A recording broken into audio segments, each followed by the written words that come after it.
And a very pleasant good evening to everybody. It is Sunday, June 10th, 2018. Special start time at 8:45 p.m. Eastern. And you are listening to the Connoisseurs of Wrestling. Hope everyone's having a very good weekend. Hope everybody's enjoyed all of the sports action that we've had over the last few days. And what better way to end out a Sunday night than right here at the Connoisseurs of Wrestling? We got some great wrestling history to talk about tonight. We're continuing our series on the great families of wrestling, talking about the Ortons tonight, and we got two very exceptional hosts here to help talk about it. Of course, they are connoisseurs, great individuals. My friend Taker's Minion and Legends Lover. How are y'all doing tonight? Good evening. Pretty good. Evening, everybody. I'm still week. not quite awake. I've only been awake for about a half hour. It's been a week. It's definitely been a weekend. Of course, normally we're coming to you at 9 p.m. Eastern. That's our ordinary start time. I know we're only 15 minutes early tonight. Yours truly had a bit of a snafu at work, and so I'm going to be called away a little bit earlier than expected. And by expected means called in without being expected to be called in. Little flummoxed, little flustered, but hey, we're here. We got a great show tonight. But before we get into tonight's main topic, we have some important news on the Connoisseurs of Wrestling Hall of Fame. And Taker, I know that this has been a project that's been near and dear to your heart. I think that you were the one that pitched it to begin with. We want to get the fans involved. That's part of our mission here at the Connoisseurs of Wrestling, to give people a taste of wrestling history, have them go off and kind of experience the same events that made us fans. And to that extent, we wanted to make, our Hall of Fame a bit more interactive. So why don't you kind of give us a taste of what's coming here in the next few weeks for the people that listen to the show? All right, ladies and gentlemen, it's very simple. Biff Kensington, myself, and Legends Lover have compiled a list of 20 wrestlers that have been grouped into 4 separate groups. Each week on the cage side seats, they have a section called the Fan Post. Each week, starting tomorrow, there's going to be a group of 5 put on a ballot. That of one, the top vote getter in that group, will be moved into the final 4, which will last for 2 weeks, the last 2 weeks in July. Because the first Sunday in August will be the selection of you guys, the fans that listen and follow this show. It's a plethora of wrestlers. It's a who's who of wrestling. Each group is is going to be very difficult for you to decide, because we covered as many of the angles as we could. We've got people that have feuded together in groups. We've got big names together in groups. It's going to make you think. None of the groups are basically going to are predetermined. There is no way you can predetermine them. But yeah, we hope to have a lot of interest in this, which is going to make everything fun for everybody. But yeah, we want to get you guys involved, and we're going to be doing that, every few months with you guys, something like this, something similar, based on the topic that we're doing, and that's how we're going to do it. So, it was a shot in the dark. The original Hall of Fame idea was mine, and then this one, putting it out to you guys, was mine. So, I am good for some things other than just running my mouth. Well, you're the godfather of podcasts. I mean, you're also the ace of this particular show. And, of course, when we mention ace, that's kind of a very cheap segue into tonight's topic. Longtime fans of wrestling will know immediately the significance of that particular name. We got a great show tonight for you guys. Last week, if you will remember, we had a very special look at the Funk family from Amarillo, Texas. Dory Sr., Dory Jr., and Terry. As part of our celebration, really, it kind of grew out of our celebration of Father's Day. We wanted to look at some of the great wrestling families. And when you're talking about great wrestling families, LL, I'm going to start with you tonight. There are few families that have the longevity of the Orton family. Bob Orton Sr., the patriarch of the family, got his start in 1951. So we're talking about Back in the days of the Dumont Television Network, a lot of kids listening today have no idea what that is. But it's amazing that this wrestling family has basically been producing memorable characters for 60, 70 years now. So, LL, let's get you to jump in here to start us off. Which of the Ortons were you first exposed to? Did you get to see Bob Sr., or were you first exposed to Bob Jr., or maybe even Barry? Bob Jr. and Barry were the first ones that I've really seen. I know Senior, a lot of his matches were in the Chicago area. Right back in the early 50s. Yeah. Where the other two, they were more in the early 80s and on. Yeah. Bob Sr., I saw some of his matches, but like I said, Junior is the one also for me that I saw most. Then Barry, to some people, they're like, Barry Orton, who the hell is he? Well, Barry Orton is another son of Bob Sr., and he's most famously known for here in the United States as Barry O. Enhancement talent for WWF, WWE. He never really made it here in the United States. Where he made his fame was in the old Stampede Wrestling of Stu Hart's. He was a big player up there, but it just never transferred or down here. He was never really given the opportunity. Plus, there was some stuff involved with him, which we'll touch on later. Although on YouTube, I have found a bunch of old Bob Orton Sr. matches, and something I discovered later on while I was perusing YouTube. Bob Orton Sr. and Bob Orton Jr. have at least one wrestler that they both wrestled against 30 years apart, and both of them suffered the same fate. They lost. Go figure. And that gentleman, ladies and gentlemen, was Dick the Bruiser Aphelis. You're going to hear his name a lot on this show because I myself, and I don't know about LL, but I myself am a diehard Mark. I mean, my markdom for Dick the Bruiser is up there with The Undertaker. It's 1 and 1A. Well, you can have him. Mine is his tag team partner. Yeah, the Crusher. Of course. Who goes out and dances with the dollies all night long and drinks beer. My neighbor and a friend of the family. Of course, I'm going to have to take him. Yeah. Well, to be completely honest, losing was something a lot of Dick the Bruiser's opponents did. So that's neither here nor there. It is interesting how that kind of ties in. Obviously, there's also another connection that I thought was kind of interesting. One family that seems to be intertwined with the Ortons is the DiBiase family. Yes. Bob Sr. had a lot to do with Mike DiBiase during their respective careers. Of course, Bob Orton Jr. and Ted DiBiase would cross paths a few times, most notably in the NWA, working in some of the southern territories and Mid-South, for that matter. Of course, they would both be pretty major players at different intervals in the WWF in the 1980s. And, of course, Ted's son, Mike, good Lord, Ted DiBiase's son, who also went by Ted DiBiase in the WWE, was wrestling actually part of a faction with Bob Jr.'s son, Randy Orton. Of course, we all remember that glorious period of WWE programming. Wasn't that Legacy? Yeah, that was during the Biff doesn't give a crap about WWE phase. So I only have like bare minimum knowledge. I think that was Randy, Ted Jr., and Cody. Yeah.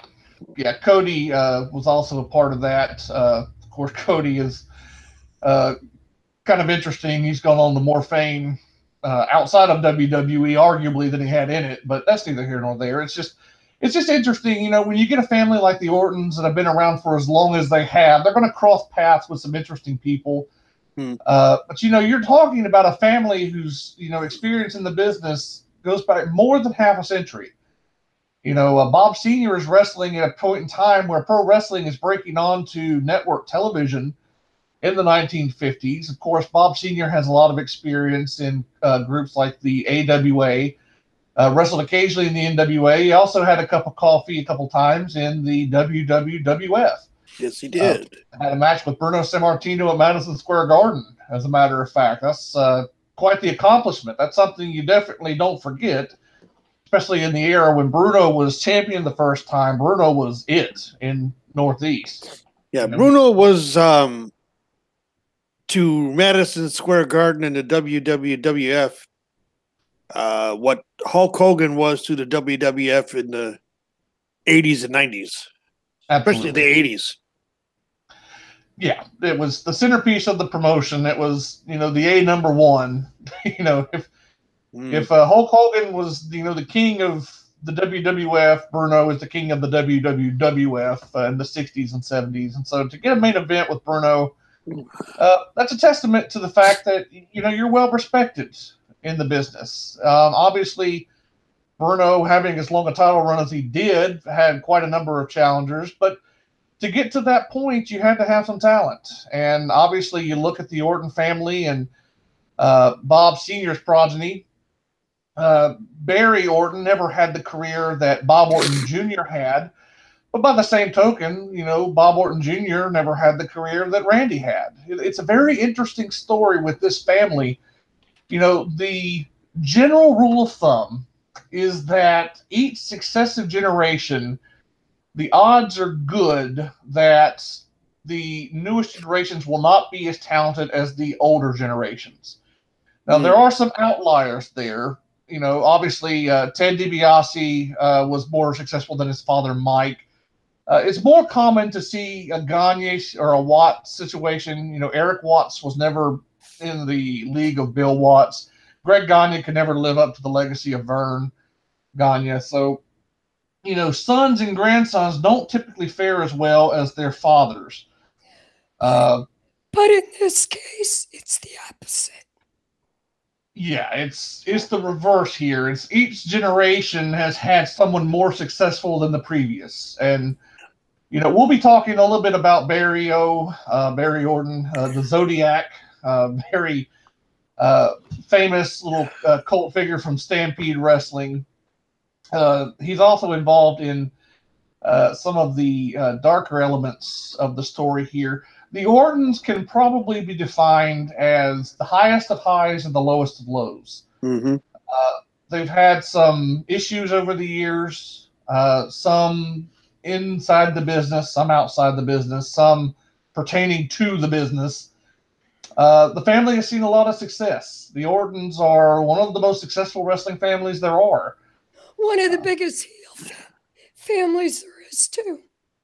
Yeah, you can't separate the Ortons from heeldom.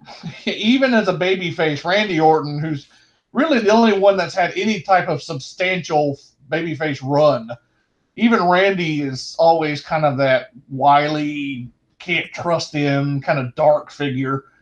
Yeah, as a face, when he's a heel, Randy is good. When he's a face, we all know, we all forlorn the creative aspect of WWE. Well, every one of us on this panel have had words to say about that. Well, not only that, when he's a face, you're also waiting. Okay, when is he going to turn? When is he going to turn? Because you know he's going to. Yeah, it's the same dichotomy that is presented with another WWE superstar currently on the roster that is a female. You know, I'm going to go on the sidetrack real fast and then bring it back. We had the same conversation came up last week. You know, with the Funks, but Charlotte, is currently a face, and everybody's saying, nope, Charlotte's better as a heel, Charlotte's better as a heel. And what was her father most of his career? What was Rick? Rick was a heel. That's why people, they associate not so much the person, but the name. And I think that's what the problem is being with a lot of fans today. They see, some go and see old YouTube videos of Rick or Barry Sr. or Barry Orton or Bob Orton, I should say Bob Orton Sr. or Bob Orton Jr. and the heeldom that they did. And they want this third generation or second generation to continue that. Maybe they don't want to. That's an excellent point. I'm glad you brought that up. I want to touch on that for a second because, both of y'all have experience as fans with the AWA, and I think the AWA, probably more than any other major company, really had this, perspective of continuing legacies. There were a lot of father-son combinations that would come through, or family units. It's not just father and sons. Obviously, you have women that got involved too. Luna Vachon, her family was big, obviously, in the AWA. But you have this sense of continuing legacies all throughout the AWA and in the other territories. So, let's touch on that for a second because it's really prevalent here with the Ortons. LL, what do you think is the biggest handicap that keeps so many second or third generation wrestlers from having success? Is it a matter of getting caught in the shadow of their parents and grandparents that came before them? Is it a matter of not being able to live up to the legacy, or is it something else you think? I think it's more it's people. They want them to be like their father, mother, grandfather, uncle, or whatever. They're trying to say if one was a face, this one's got to be. If one was a heel, they want that one to be heel. It makes it hard because they always seem to be in the shadow. Mm-hmm. It's very hard to break out of that shadow.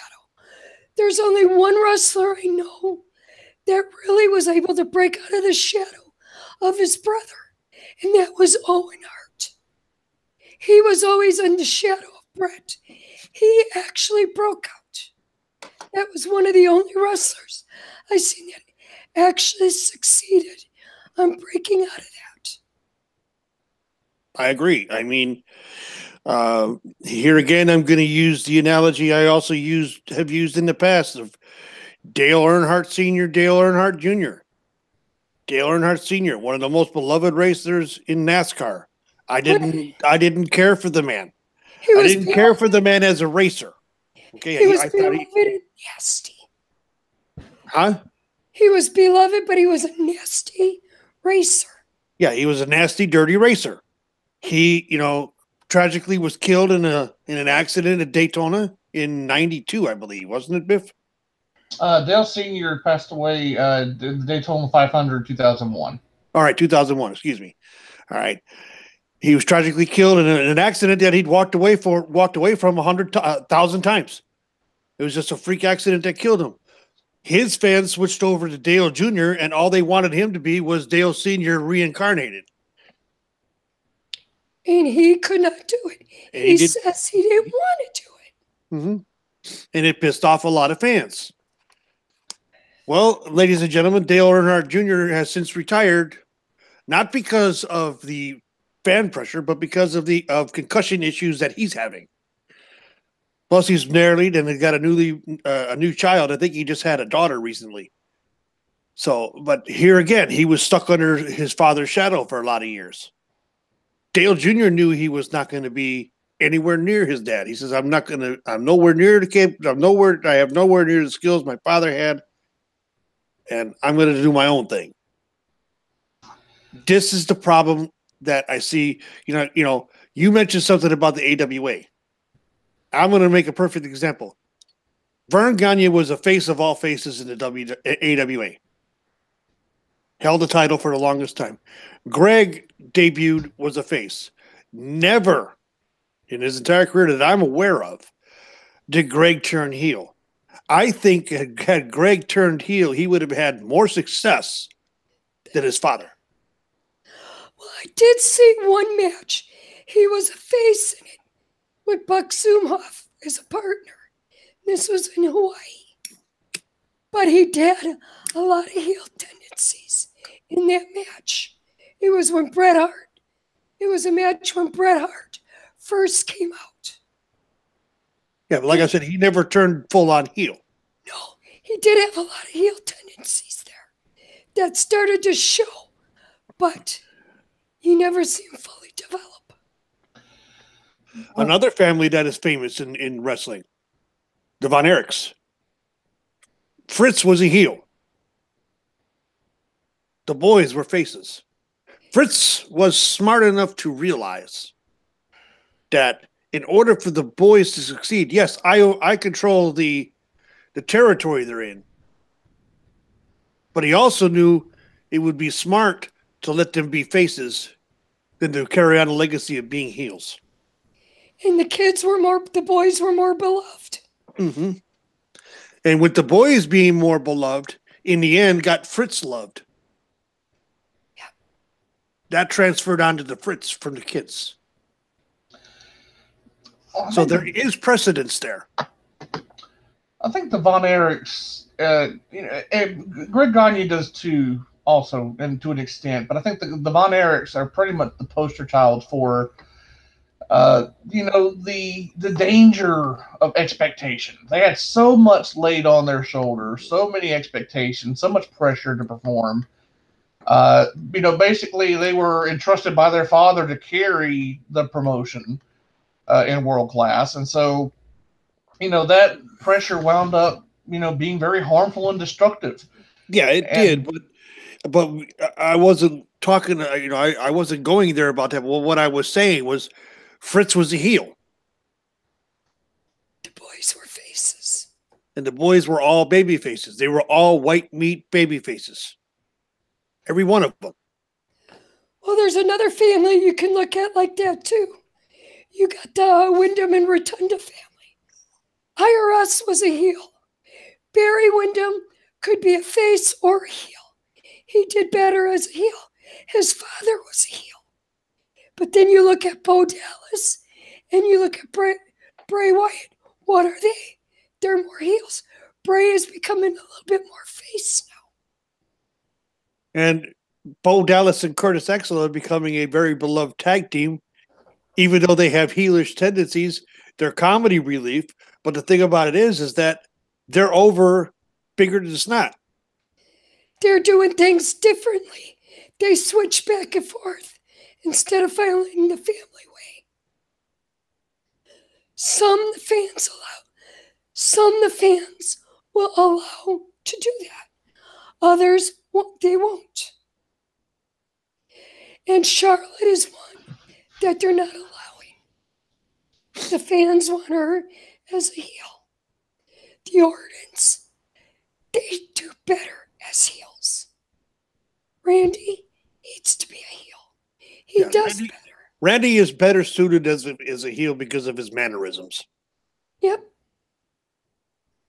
That's all. He never turned when he goes face. When he goes face, he's never the white meat baby face. He's more the tweener face. Same thing Rick would do when he turned face. He was never full on white meat baby face. He would still dabble in the heelish tendencies. And the same thing with the Ortons. There were times Bob would be leaning more towards the face side, but still would still do some of his heelish stuff. So it's all a cycle. Yeah.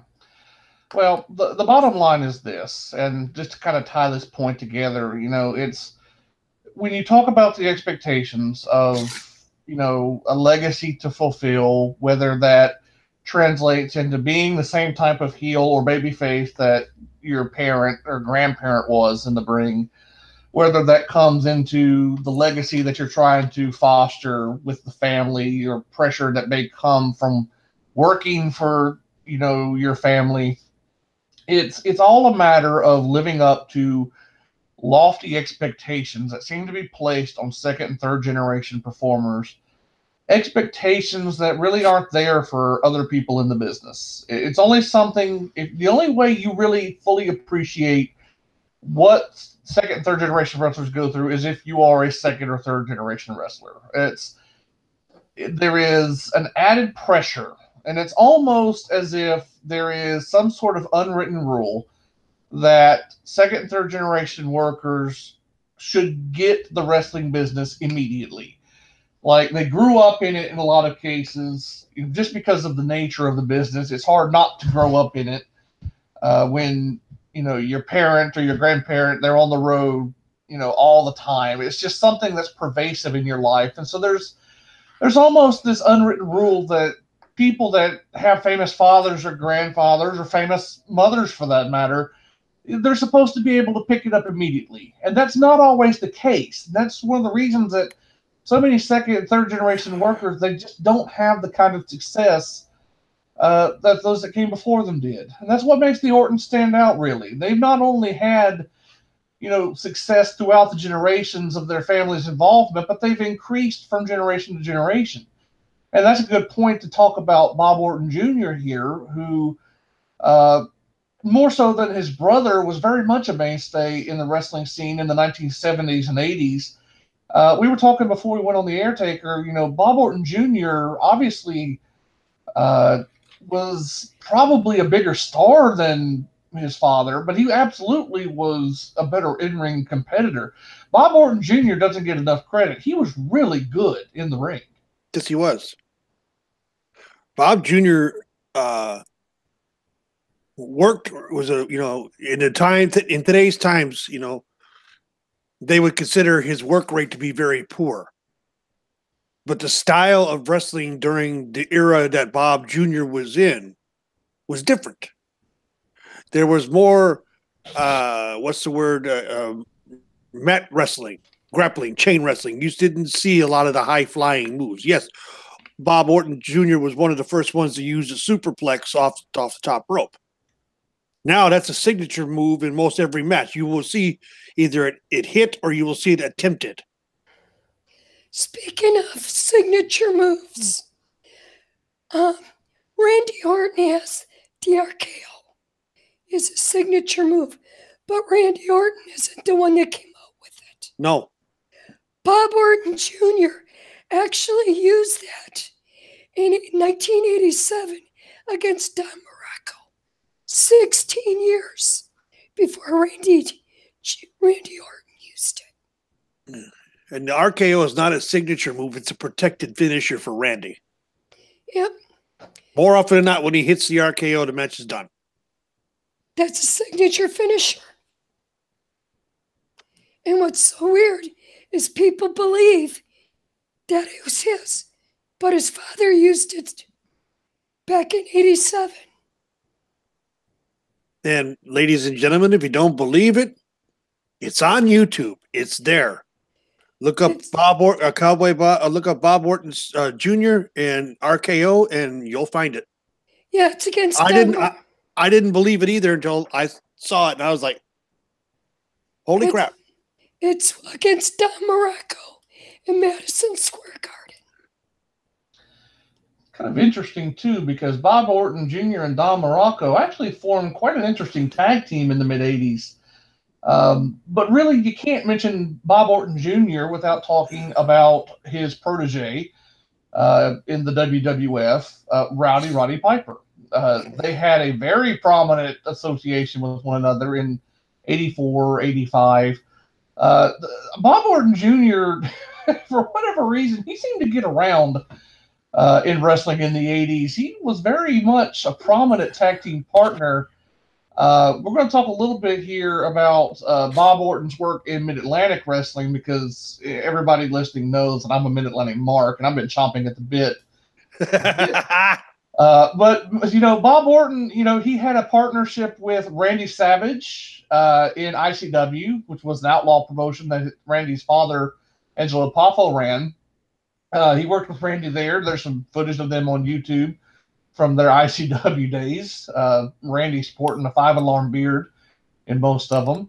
But then he comes to the WWF, as soon as he gets to New York, here he comes with Roddy Piper. Bob Orton seemed to have that niche field where he was just the consummate protege. He was kind of a workhorse that could get in and take some of the pounding while the big heel that he was partnered with, kind of sit on the apron and looked really good. And that's no disrespect to Roddy Piper. Roddy Piper is one of the all-time greats. And it's obviously no disrespect to Randy Savage, who is also an all-time great. And Dick Slater would probably still beat me up if I called him a hack. So, Dick, if you ever listen to this, please don't kill me. But, Bob Orton Jr., that's just kind of his reputation in the 80s. He's a tag team guy that had a few solo shots. But whether he was tagging with Don Morocco, whether it was with Roddy Piper, Bob Orton Jr. had a very prominent presence in the WWF in the 1980s, right at the point where the company is going national. And I don't think that point can be undersold. No, he was even partners with Jesse Ventura. Yeah, there you go. If there was a big heel in the 1980s, whether it was down south, whether it was in the WWF, Bob Orton Jr. probably tagged with him. That's just the kind of role that he had, but he made it work. And outside of his tag ability, I don't think there's anything he's more known for, with the possible exception of that damn cast.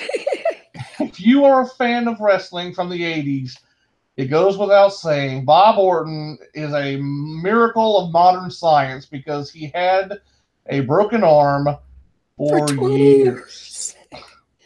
Well, there's another thing he's known for with Roddy Piper. You figure him and Roddy Piper have been longtime friends. If you remember right, in March of '86, they shaved somebody's head. Wasn't it oh Lord. Yeah, it was the Haiti Kid. Haiti Kid, yeah. The Haiti Kid from the build of WrestleMania 2, if I'm not mistaken. Yep. It was good for that because of the jokes. The shenanigans that they would pull. Him and Roddy Piper pulled a lot of shenanigans. What about his boxing match? His match he had with Mr. T. Yep. It's funny you mentioned shenanigans. There's a famous story. Roddy told this himself before he passed away on the Legends of Wrestling episode about escapades they had out in California. It basically ended with Bob Orton Jr. getting tasered while naked standing in the hotel. So, yeah, they definitely had some, what's the word I'm looking for? Some cavorting around, some revelry and frivolity. And I don't know about y'all, but getting tasered while I'm nude doesn't sound like a very pleasant experience. Apparently it took them 2 times with the taser to put Bob down. Yep. But there's one thing else about Bob. When he did not like somebody personally, he kept it.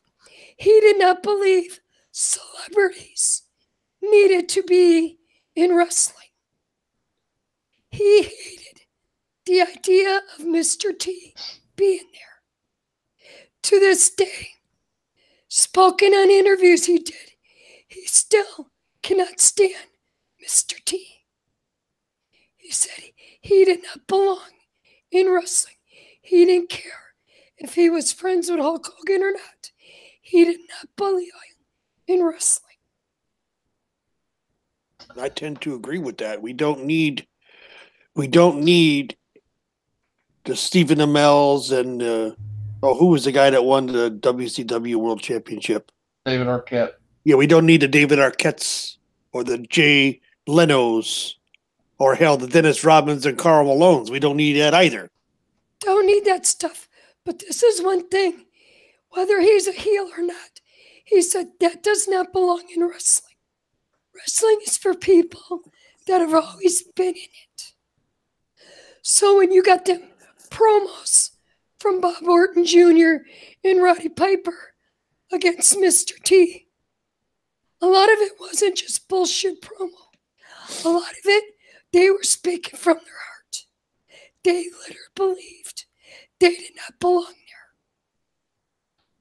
Well, I think it's interesting to point out, too, and kind of pertinent to what we're talking about here. A lot of people don't understand the effort that had to go into making not only WrestleMania 1, but WrestleMania 2 happen. Now, when you're talking about WrestleMania 2, a lot of people focus on the logistics of running a show from 3 different arenas. It's actually quite the feat. They've never attempted it since, and it's amazing they were able to pull it off as well as they did in 1986. But when you talk about celebrities, you're talking about people who don't have experience in the business, so they don't understand the customs. This was very true for Mr. T. There's been many sources, not just wrestlers, but people that worked from the company. One of their old talent managers had a book that he wrote about the incident. Mr. T was apparently a handful, and it was on Roddy Piper and Bob Orton Jr. to kind of chauffeur him around and show him the ropes, particularly during WrestleMania 2. Now, at WrestleMania 1, there was a bit more cooperation from Hulk because Mr. T and Hogan were going to be teaming. WrestleMania 2, you have Piper and T in a boxing match, and so they're in the New York stage.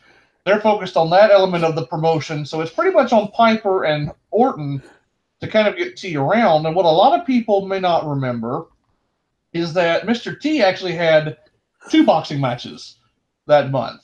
The one that everyone remembers is from WrestleMania 2. But about a month before, on Saturday night's main event, he had another boxing match with Cowboy Bob Orton. And this is what led to the angle that basically got the boxing match for the New York portion of WrestleMania 2. And so you can see here the kind of respect that Bob Orton Jr. had in the business. He's being asked to get a good match, albeit a boxing match, out of Mr. T. It's not an easy task, particularly with an actor. You mentioned Karl Malone and Dennis Rodman. At least they had an athletic background. Now, we can still talk about whether they should have been as involved as they were. Obviously, that was something that WCW way overused. But, at least they had an athletic background. Mr. T was an actor portraying an athlete. And so it's definitely a product of its time. It's interesting, and I would highly recommend going to look at these matches that we're talking about. You can find them on the WWE Network. Saturday night's main event from Phoenix, Arizona. I'll never forget that show. One of my all-time favorite Saturday night's main event episodes. At the old Veterans Memorial Coliseum, as a matter of fact. Yeah, well, that is absolutely true. One of the other problems that Bob Orton had with Mr. T, not only did they have to chauffeur him around, he was traveling with an entourage, which at first they thought that Mr. T was paying for. They found out all that money was being paid for by WWE. Yep. They paid for all these people to be around Mr. T for the parties Mr. T had. He was spending money hand over foot that should have went to the regular talent. That was another sore spot with Bob Orton and Roddy Piper. Yeah, it's one very, very little known fact that is true. Out of all the celebrities they had, they poured so much money into this man with little return, and alienated a lot of the wrestlers. Because from what I gather, those two weren't the only 2 wrestlers that were pissed. Oh no! It was a widespread. It was a widespread mutiny almost in the locker room with Mr. T. But it also turned wrestlers against Hulk Hogan, because Hulk Hogan was a friend of Mr. T's. Yeah, and the thing is too, this was like the beginning. Well, after WrestleMania 2, you really don't see celebrities getting into things of this sort. You don't see him getting into the ring because of the near mutiny that was caused by the whole I call it the Mr. I'm going to title it right now, the Mr. T incident. Well, some of them that do get in the ring, they're against jobbers. Yeah. Like Heath Slater and people like that. They'll put them against people like that. Well, who is it? Jack, the one that played Wolverine. Oh, Hugh Jackman. Yeah. Hugh Jackman. He got into it a little bit, but he was also protected. Yeah, it's a pertinent point here. It's after Mr. T, the amount of celebrity involvement, at least in terms of the in-ring aspect, goes way down. They didn't even really use a lot of guest referee spots. Guest refereeing had kind of been a celebrity specialty in the company for years before that, and even that kind of dissipated. Now the guest referees are usually legends, like Shawn Michaels or somebody like that. One that is an actual wrestler.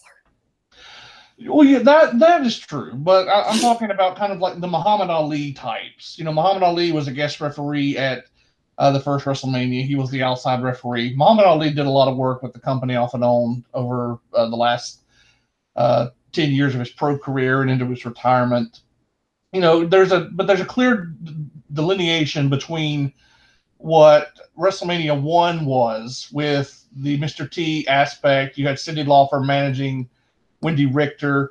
And then when you come to WrestleMania 2, you see that influx still. You have Mr. T in the boxing match. You've got famous celebrities, you know, Ozzy Osbourne accompanying the Bulldogs. You have a celebrity on commentary. It does seem like after WrestleMania 2, which was the last show Mr. T really appeared at, big show at least, that starts scaling back. WrestleMania 3 had celebrity influence, but it was a bit more toned down, I would think. Mm-hmm. And really, it kind of declined each WrestleMania. WrestleMania 4 didn't have nearly as much as WrestleMania 3 had. WrestleMania 5 was a little bit heavier. They had Run DMC do a concert, and infamous talk show host Morton Downey Jr., he appeared. But the celebrity overload that kind of represents those first 2 years of WrestleMania, Mr. T, you know, that's what guys like Bob Orton Jr. were having to deal with. Bob Orton Jr. at this point is a journeyman. He's been everywhere. You know, he's a 20-year veteran of pro wrestling at this point. So you can understand why someone like him, who especially has direct contact with Mr. T in the promotional aspect of things, why this would rub so raw on them. And it's really just kind of the capstone on a really incredible period of history that we're going to talk about one day. It's got to have its own episode. Just looking at the WWF during its first national expansion from 1983 to 1986, that is a fascinating story. But we'll leave that for another episode. We still have a lot to get to here. And, you know, we mentioned kind of enhancement talent offhandedly there, and that would seem to be a good point to bring in Bob Orton Jr.'s brother, Barry. Now, Barry is an interesting case, and we're going to have to tap dance around some of this because we mentioned at the outset of the show that the Orton family kind of represented both the highest of highs and the lowest of lows. And unfortunately, in Barry's case, the lows were very much more pronounced, and they wasn't all on him. Now, he had some troubles later in life through some bad decisions, but with respect to his career and some of the things that happened to him, obviously it was a very difficult time. So let's lay out a little bit of Barry's career, just kind of set this up before we dive into kind of the seedier stuff. If you are a Canadian listener, or if you are a fan of Stampede Wrestling for a long period of time, the famous Hart family promotion in Calgary, you will know Barry Orton from his stint as the Zodiac. Very interesting character as a manager, really. in the 80s for Stampede Wrestling, working with, I believe his name was Carl Moffat, who portrayed Jason the Terrible. So it was kind of a play on those 80s slasher horror villains.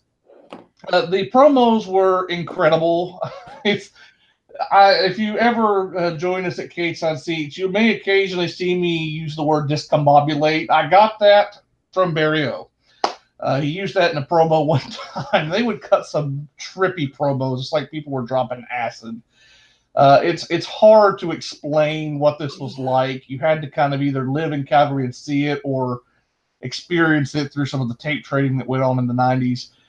If you look hard enough, you can find some of these clips on YouTube, but there's not as much on this as there would be on a Bob Orton Jr. Barry was never, the worker that his brother was, not even the worker that his father was. No. He was enhancement talent, but we need to kind of talk a little bit about enhancement talent here, because I don't think people fully appreciate how valuable enhancement talent was in this period. We see jobber matches. That's the term jobber that you'll hear. That's kind of the slang term. I don't think, people really like that term in the business. More often you hear enhancement talent or carpenters. But let's talk a little bit about the role that enhancement talent played, because I think even more than today, you needed those characters, especially the more well-known characters, to really help build up your stars. They were kind of the engine for success in a very weird way. Yes, they were. They were. You don't see it anymore. That's the issue. That is, WWE current product doesn't build superstars anymore. They don't make them. They've done some of that with, they've done it with, they've used some enhancement talent, some with the Bludgeon Brothers. They've used some with the Wyatt family when they first came around. They've used some with Nia Jax, and she's been champion and prior to that. But overall, you don't see, they've done it a couple times with Andrade Cien Almas. You don't see that, and that's one of the biggest issues today, is that there is no quote. You say jobber, enhancement talent. I say carpenter. Now, carpenter is a term used in professional wrestling. So I think it's a much more tasteful term to use for someone who is the enhancement talent, because they're helping to build. That's what a carpenter does. A carpenter helps build. And they're helping to build these wrestlers into superstars. Well, a good one that Barry O was a carpenter too was Paul Roma. Yes. When Paul Roma first came in. Because they had a match at the Garden. Paul Roma was even getting booed when he came in. And Barry made him look great. Another great carpenter was 1-2-3 Kid, or Lightning Kid. Yeah, he kind of elevated himself out of that status by virtue of being so good a worker. What did that for him? Believe it or not, what got him out of that status was the feud, the mini feud he had with Razor Ramon, Scott Hall. One of the few bright spots of '93. I'll just interject that right quick. Yeah, he defeated Scott Hall twice in 2 successive weeks, and he became later known as X-Pac, turned out to be a tyrant in the locker room. and that was all part and parcel to him being part of the clique. And he admits his excessive drug use.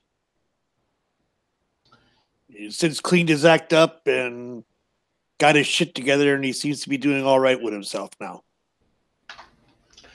Well, you bring up 1-2-3 Kid, X-Pac, Sean Waltman. People might know him as today. He has his own podcast, so shout out to him.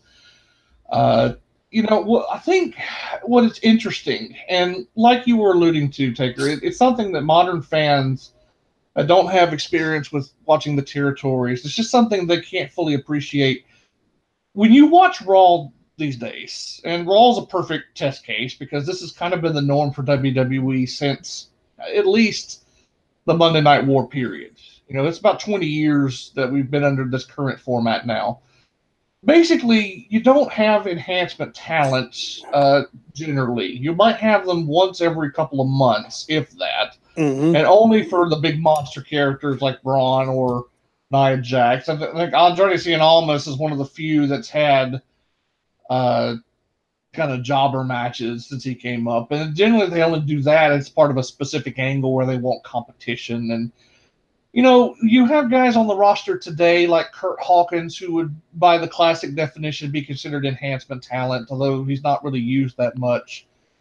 It was a different world in the 1980s, into the early 90s, and especially into the 60s and 70s. You and LL both were big fans of the AWA, and so you have a lot of experience, I'm sure, watching the AWA's television programming. One of the most famous jobbers in AWA that I can remember was George Scrap Iron Kadaski.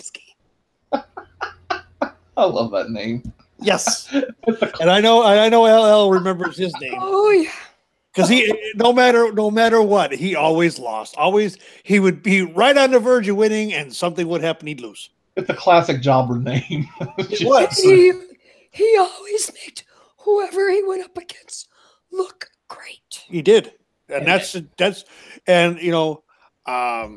there is a woman on the main roster in WWE right now that fits that mold beautifully. Natalya. Yes. Natalya is the Carpenter of the women's division, period. She can make, her selling skills are fantastic. She can make Lana look good. Okay? And that's saying something. Well, the sad thing with Natalya is because with all the high flying and everything, her technical skills are not shown. And that's sad that part of wrestling is basically gone. Yeah, she does chain wrestling, and that's what throws everybody off. Well, see, I just don't think that I don't think that people understand just how big a part of wrestling that role used to feel. Because we mentioned the AWA show a moment ago. You guys could testify to this more readily than I could. Even I could testify at watching WWF Superstars and Wrestling Challenge in the late 80s and early 90s.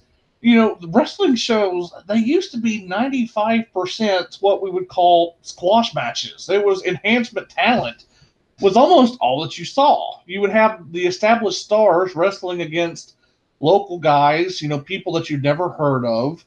Whether they were the big villains getting a win over, the poor helpless jobber guys, or whether it was a baby face like a Magnum TA in Mid-Atlantic, belly to belly suplexing people out of their poor shoes. That was what made up the bulk of wrestling in that period. And so, as we're talking about Barry Orton, to be a memorable enhancement talent, which Barry O was one of the more recognizable job guys, quote unquote, of that period, you not only had to be trustworthy in the ring to make sure you wasn't going to hurt somebody, but you had to be able to work up to a certain level, even if they weren't a huge star, to be a memorable enhancement talent, or as you call them, carpenter, you did have to have some skill. So we don't want to diminish Barry's accomplishments. It's hard when you're being compared not only to your father and to your more successful brother, but your nephew now, of course, has outshone them all. Right. And so he kind of gets forgotten in the mix. But Barry Orton, he had a very prominent career. We can't undersell the value that enhancement talent had, especially in that period of time. No, you can't. And the thing about it is that I never knew. And I'm remiss because I've been a fan of wrestling for a lot of years. as I enter my 47th year. I never knew that Barry O was an Orton until the research was done for this particular episode. I never knew he was an Orton. And when I saw the name, I was like, what? Wait a minute. So even though I have great vast knowledge, I don't know everything. I still find things that surprise me. And the things are too, is you got family members that a lot of them don't go under the family name. Yeah. Because they want to be looked at for themselves, not because of their family. Yeah, it goes back to that pressure that we were talking about, and I think that's a good time to kind of segue into, talking about the legacy, talking about the, pressure that goes on people like Bob Orton Jr. and Barry trying to live up to their father. That definitely weighed on them both over the years. But first, we need to take a brief commercial break. The Connoisseurs of Wrestling has its first sponsor, and I have a special message on behalf of them that I would like to portray right now. Happy birthday to you. God. Happy birthday to you. Baker's Minion is older by 1 year today. Oh, Jesus. Thanks. Thanks a lot as I turn beet red. Oh, Mon Capitan, happy birthday from all of us here at the Connoisseurs of Wrestling. Thank you, guys. And yes, ladies and gentlemen, today is my birthday. I turned 54. I thought I was going to get through today without being embarrassed, but unfortunately not. I about screwed up. I was supposed to do that at the start of the show, but I bricked, so I had to throw in a commercial break. That's all right. You did it this way. He wouldn't have thought of it. Well, he couldn't have got out of it either because he'd have to drop out of the show. And Taker is a professional, and he wouldn't do that. So the thing is at the beginning of the show, he would have expected something like that. I did. I was expecting it then. I was expecting the embarrassment then. I'm not going to lie. This was better. Okay. Back to our regularly scheduled programming before Taker reaches through the microphone and chokes me out. You bastard, you. You'll pay. Great calling. That was great. We were talking about it. You know what? I'm going to actually change the focus here because I don't want to go into the negativity right after that. That's like inserting, a segue with a chainsaw into the show. I want to talk a little bit about Randy Orton for a moment, and we haven't focused much on him, and we're not really going to because I think Randy Orton, LegendsLover, you mentioned this off the air before we got on here today. A lot of fans today obviously know of Randy Orton's career. He's, kind of a prominent face still in the WWE, even though he's injured right now. He's still one of its most recognizable names. So I think a lot of people have at least, if not watched Randy Orton's career unfold in the WWE, they've at least heard of some of his earlier stuff with Evolution and Legacy and whatnot. But we want to talk just for a moment about Randy's success being more prominent than his father, his uncle, or his grandfather. And I want to pose this question, Ella, to you first, and then Taker, I'll have you jump in after you stop being beat red. What made Randy Orton so much more successful than his parents? We've talked about, the pressure that these second, third generation performers are under. He not only lived up to that pressure, and even though he may not have ever reached the heights that people thought he would, he's still by far the biggest star in that family. Why do you think Randy Orton had so much success in wrestling? A lot of it, to me, it looked like Randy didn't give a shit what anybody thought of him. He went out and did what he wanted to do. He could wrestle. He could ring. Basically, as a technical wrestler and a ring wrestler, he was better than his father. He was better than his grandfather as a technical wrestler. Yeah, he was. Then you look at the championships. He has held more championships than any of them. Yep. And he did it on his own.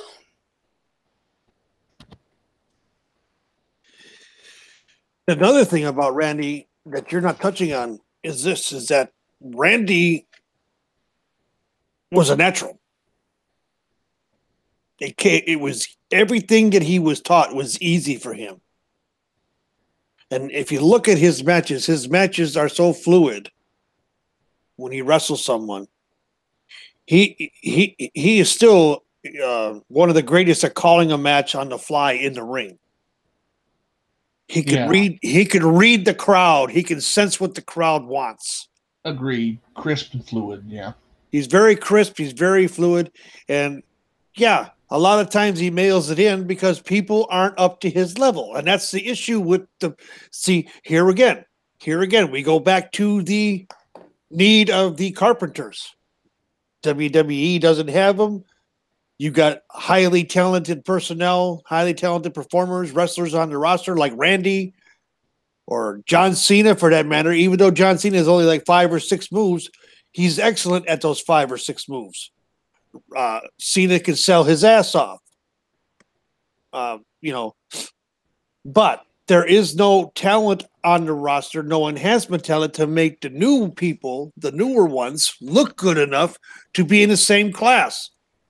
So Randy doesn't have to work as hard with someone that's below his talent level. Hence the shitty matches that he has. The only one that Randy really worked good and made really look good is Jinder Mahal. Ugh. Yeah. I know, but he made Jinder Mahal work. Yeah, he did. He got a good match. The matches, the WrestleMania, the WrestleMania match with Bray. And at that point, there was really nothing that anybody could do for Bray because this character was so screwed up. Matt Hardy is the one that saved Bray Wyatt. Yeah, he was able to take a character that had been completely destroyed, finish the destruction of it, and make Bray Wyatt something. Make Bray Wyatt relevant. But the match I'm talking about, yeah, a lot of us don't like Jinder Mahal. But with Randy made him work his ass off. A match I would love to see, to be perfectly honest with people, is a match between AJ Styles and Randy Orton. Ooh. That would be good. That would be good. Yeah, well, you look at the match that Shinsuke and Randy had. It was a short match, but they both worked their asses off. I don't think Randy Orton gets enough credit for being a good in-ring worker. Now, and this is interesting because this is where you see the dichotomy between, popular perception among the fan base and perception among veterans of the business. When you talk to fans, obviously he has a large contingent of fans because he's been around forever, and that's just a natural extension of being a top star for so many years. There's a lot of people that don't like Randy Orton, and there's a lot of people that kind of knock on his ability in the ring. But when you look at people that have been inside the business, Paul Heyman is the most notable example of this. Randy Orton is extremely popular, and he is very well respected for what he does. Paul Heyman once gave an interview. This has been mentioned on another episode of the Legends of Wrestling. So, we're becoming unofficial sponsors of that show on the WWE Network. If you have the network, go watch them. But Paul Heyman was told one time that Randy Orton would be his first choice to start a brand new company if he had to build around one guy on the then current WWE roster whenever this interview was given. His second choice was Randy Orton. His third choice was Randy Orton. And his fourth choice was Randy Orton. And so the basic gist of it was Randy Orton was his all-star. Yep. The guy that he could build an entire promotion around. That's high praise from somebody who, if no other virtue can be ascribed to Paul Heyman, has been getting the most out of his talent. Maybe not the financial success, but creatively, Paul was a genius at finding ways of making people work in roles that they never would have been able to fill in other promotions. And so, Randy, he doesn't get a lot of the same respect from the fan base that he does inside the business. But Well, absolutely, he's a big name. I think a lot of it comes from the fan bases. Lately, a lot of Randy's matches, he goes in there and he RKOs and he's done. He's got to do more than that RKO. That finisher is getting to be a little too much because it's used too much. And a lot of his matches, some of them he goes in, or a couple minute matches, he gets the RKO and it's done. Let him work. That's what he needs. But the problem is television scheduling. Yeah. That's a whole other subject we can talk about at a later time, because that's a rant and it's chomping at the bit, and it's chomping at the bit to come out, and I'm gonna shut it off right there. But yeah, I agree with you 100% on that. That the RKO, one of the most glorious RKOs I ever saw was at the WrestleMania. I think it was 31. Seth Rollins. Yes. Oh, yeah. When he got Seth Rollins to go up in the air like 15 feet. Yeah. And caught him on the way down. You thought Rollins' night was done. Yeah, he was KIA. He was DOA on arrival, dead on arrival. Yes. So. But Randy Orton, when you give him time to work a match, because he's trained by his father, okay? Randy Orton knows chain wrestling, knows mat wrestling, knows the high spots. He's not, one of the issues Randy had early in his career, and it still bothers him today, is he's got bad shoulders because he was doing all the high risk, high flying crap early on in his career. And I believe it was Undertaker or somebody pulled him off to the side and said, "You don't have to do that." Yeah, well, he even had matches with Mick Foley. Oh, yeah. Now, that we're not going to have time to talk about it on today's episode, but let's make that our match you need to watch this week. It's an unofficial segment I just created out of thin air. That's fine. If you have the WWE Network, go online and find Backlash 2004. Now, disregard whoever's in the main event. If that's a sensitive area for you, we're not even going to touch that. You probably already know who I'm talking about. There's an Intercontinental title match. Randy Orton and Mick Foley, a street fight. This is a perfect example of what LL's talking about. Barbie makes an appearance, people. And Tacky. Tacky and Barbie both make appearances. It is a badass match. And Randy Orton is so does Wireboard. Well, like we said, Randy Orton was taught all these different matches. His father and Terry Funk got along great. So you figure Randy's got all these different types of matches under his belt that he can do. Yeah. Very versatile performer, a very skilled performer. He doesn't get nearly enough credit. And I think part of that is simply the nature of the business. He has nowhere else he could have gone to work. So he's been stuck in WWE pretty much his entire career. If he had come along in the 80s, let's say Bob Jr. had Randy in the 1960s or whatever, Randy Orton would have been one of the all-time greats because he would have been able to move around in the territories and get different experience, different places. He never would have burned out his welcome in any one spot. He never would have gotten stale. The highs that you see out of Randy Orton, he has had some extraordinary highs, even if they're just brief glimpses. The Legend Killer angle that he was running in 2004 to 2006 with Rated RKO. Of course, Legacy had its moments as a heel. He had a really big run that's not talked about as much in 2011 as a babyface. He was getting pretty popular there. He helped make Mark Henry. We'll talk about Mark Henry in future episodes, I'm sure. But, it's just, there's this, perception of Randy Orton. He never lived up to his full potential. And while that may be true in some respects, he's had a hell of a career. And, we just want to give him props for that. Go to Backlash 2004 and find that match. And we are running out of time here today. We only got a few minutes left. I want to bring up two one particular angle with Bob Sr. or Bob Jr. Obviously, we didn't talk much about Bob Sr. We'll leave that to your capable hands to go and search out after the show's over. But it's interesting, Randy Orton had a big WrestleMania main event at WrestleMania 30 with Daniel Bryan and Batista. And being the 30th WrestleMania, it kind of made people nostalgic for the history of the business up to that point. WrestleMania 30 in New Orleans was probably the last truly great WrestleMania. I think WrestleMania 31 came close, but it's interesting with Randy Orton's involvement in the main event of WrestleMania 30. It's kind of interesting to look at Bob Orton Jr. and his involvement at WrestleMania 1. We talked a little bit about his work with Mr. T and how Bob, as kind of the corner man for Roddy Piper and Paul Orndorff, he had, a big role to play in the success of that main event. And we've talked here on this show how important WrestleMania 1 was to the financial stability of the company in the 80s.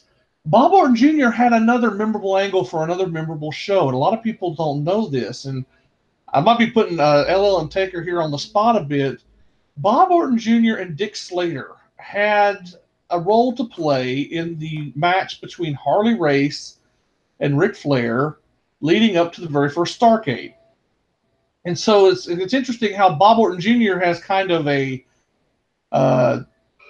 tangential relationship between the Starrcade and WrestleMania main events. If you're not familiar with the angle, basically Harley Race had put a bounty on Ric Flair, and Lord, we could talk about bounty angles in wrestling till the cows come home. There's been a million of them. But Harley Race, as the NWA champion, had put a bounty on Ric Flair, who was kind of the big challenger at that point in time, and in one of his rare face runs in the 80s. And two of the men that basically took Flair out was Dick Slater, another Dick Slater reference, that's a world record for podcasts, and Bob Orton Jr. And they beat up Ric Flair. They threatened to put him out of wrestling to collect the $25,000 bounty that Harley Race had put out on Flair. It's a very famous angle. It's on the network somewhere. I can't remember where off the top of my head. You can find it on YouTube. Ric Flair comes into the arena that they were filming the local TV show at that particular week in '83 with a metal baseball bat, and he chases Bob Orton Jr. and Dick Slater all around the arena. It was wild and crazy stuff for Mid-Atlantic TV in that era. But Bob Orton was that kind of worker. You could count on him to get these big angles over. He may not have been the guy drawing the money, but he's the guy that you relied on to help set up the guys that drew money. Yeah. His brother Barry was another one. There was a time Bobby Heenan put out a bounty on Paul Orndorff's head. Yes. And Barry collected it. No, Barry didn't, because Barry ended up losing the match. But it was just slightly. He just missed it. But it was Bobby Heenan put that bounty out on Paul Orndorff. He went to Barry O to help him get rid of Paul Orndorff.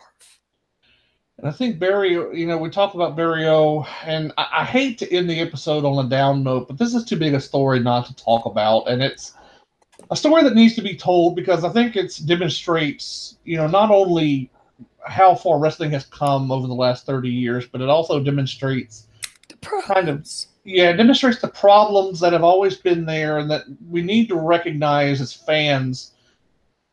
We called out, and when I say we, I'm talking about the fan base as a whole, called out the company, WWE, for honoring the Fabulous Moolah. Now, we don't have nearly enough time to touch that time bomb, but, it's important to note the company has had problems with these issues in the past, kind of these public relations nightmares. Mm-hmm. One of the most prominent was in the late 1980s. In the early 1990s, involving a sex scandal. Now, a lot of people remember the steroid trials from '94, and they may know a little bit about that with Dr. Zahorian and everything. less people know about the sex scandal that broke out with the company. It's a very difficult subject to talk about. We're going to have to tap dance around it here because there's just so much to cover, and it really kind of deserves its own full episode. But it's just such an uncomfortable subject matter. Yeah, and it involves Barry O here. I agree with you. Sorry to cut you off. I agree with you on that. I mean, that subject, if and when we do a thing on it, we're going to have it. We're going to have to really be careful as to what we say, how we say it, how we put it, because none of this stuff has ever come to any type of legal. What's the word I'm looking for? Legal ending. There's not been legal issues. I don't know if if it was settled out of court or anything. Nothing's public about it, really. There is public about it. There has been interviews and a lot of stuff published on these scandals. Yeah, but I'm talking about the legal stuff. We got to be careful of how we paint people. Yeah, because there was a lot of accusations made, some of which have been recanted, some of which weren't. There was never any legal resolution to a lot of these problems, and so it's a nebulous gray area, not only in the accusations that were thrown out, but in just the subject matter itself. You can tell by my discomfort in talking about it that it's a troublesome aspect of the wrestling history. But we need to cover it, and so we're going to touch on it a little bit here, but we are out of time pretty much for today. Barry Orton was involved. He was accused a certain individual, and that individual I'm not going to name. It's on the Phil Donahue show on YouTube. If you're really interested, you can look up this information. Basically, there were accusations of sexual impropriety being taken with certain performers, and more distressingly, certain younger boys. This was during a period of the company's history in the 1980s when young men would work kind of as like stage hands backstage. They would, help with different aspects of running a show in different towns. This is very much in kind of the earlier days of. They call them ring boys. They called them ring boys. There was accusations made about a ring announcer at one point. Not Howard Finkel. It was not Howard Finkel. It was another ring announcer that was fired from the company over these allegations. Different people in the company were accused of trying to cover things up. Different people were accused of improprieties with wrestlers. Gorilla Monsoon used to poke fun at Pat Patterson, and I'm not going to insinuate any more than that, but the rumors were there for years about certain proclivities that certain performers had. Barry got into a very high-profile feud with the company over these issues. He made allegations. He went on national television. He was live on the Phil Donahue show. This is one of the only times you're ever going to see Dave Meltzer and Vince McMahon on the same stage. It was a big panel with a bunch of wrestlers, and Bruno Sammartino was there too. Yeah, Billy Graham, superstar Billy Graham was even there. Yeah, there was the Phil Donahue show appearance. There was also a Larry King live interview that I think Barry Orton called into. Right. Yes. It was just a mess, and this was we talked about 83 to 86 being a wild period for the company. 1989 to 1994 was equally as bad, except WWF didn't have the luxury of box office success during this period. Business was going down the tubes at the same time they were facing the sex scandal, drug abuse. The sex scandal, the steroid abuse, and rumor had it that he was going to have Jim Crockett take it over at one point. Yeah, it was crazy. Vince was going to sell or put WWF under the control of Jim Crockett. That's a piece of history right there. I mean, that's wildness. That's absolute insanity. What could have happened? But if we still want to go back with Barry O, not only that, later in his career, he had a lot of other problems, drug and alcohol. Yeah.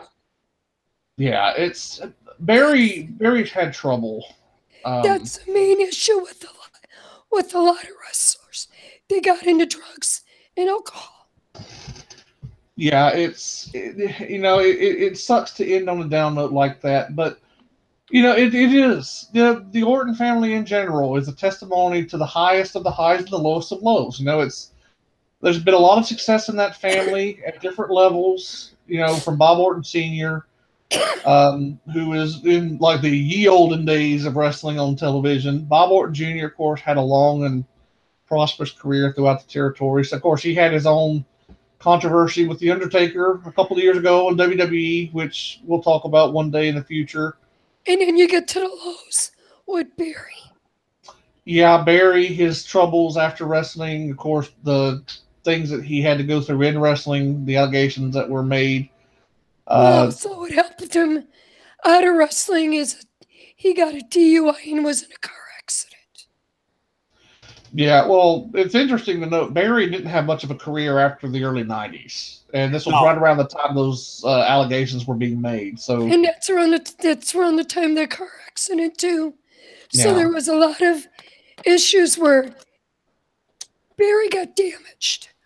But there's also one other person we didn't talk about. There's not much information on him.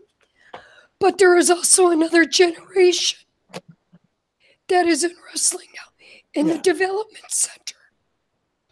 Yeah, Jasper, yeah. Which is Barry's son. He is now in the WWE's developmental center. So as of last notes we have. And so you figure the third generation, we're coming in to the fourth generation of the Ortons. Well, Jasper's still third. Oh, yeah, because it's Randy's cousin. So you figure that legacy for that family is still going on. Yeah, the legacy will continue. And, we've only touched on some of the highs and touched on some of the lows. But, it's a testament to their ability to endure. I mean, they've gone through some tragedies over the last couple of years in different aspects. There's been issues that they've had to work through. Randy Orton's had his issues. It's not just relegated to that second generation. Randy had issues before he even joined the company. There's been incidents, with the military. There's been he was a Marine and deserted, and he went back and got his court-martial, got dishonorably discharged, and served his time in the brig. And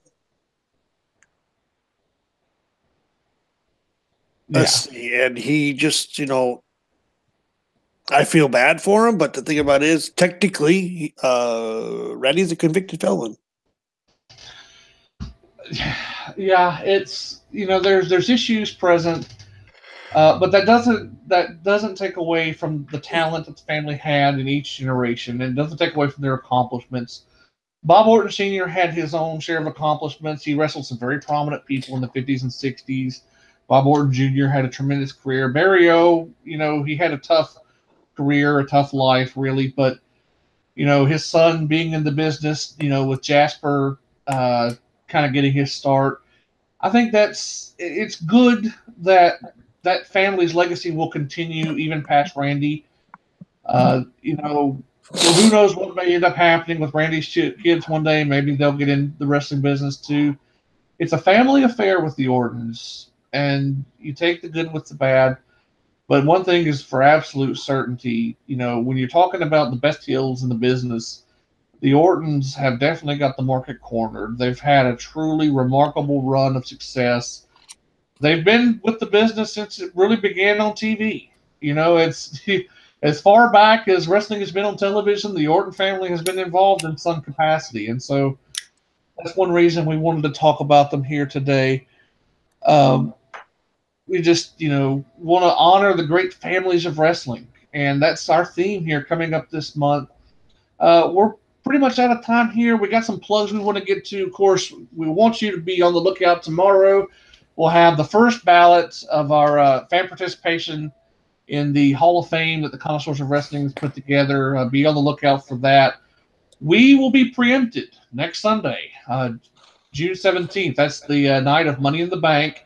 We will be doing a show. It just won't be airing live on Sunday evening. It'll be coming out Monday morning around 11 a.m.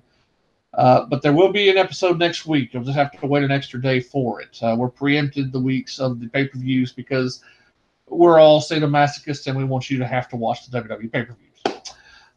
Let's get some plugs right quick. Of course, we have a bunch of shows that we'd like to give references here to.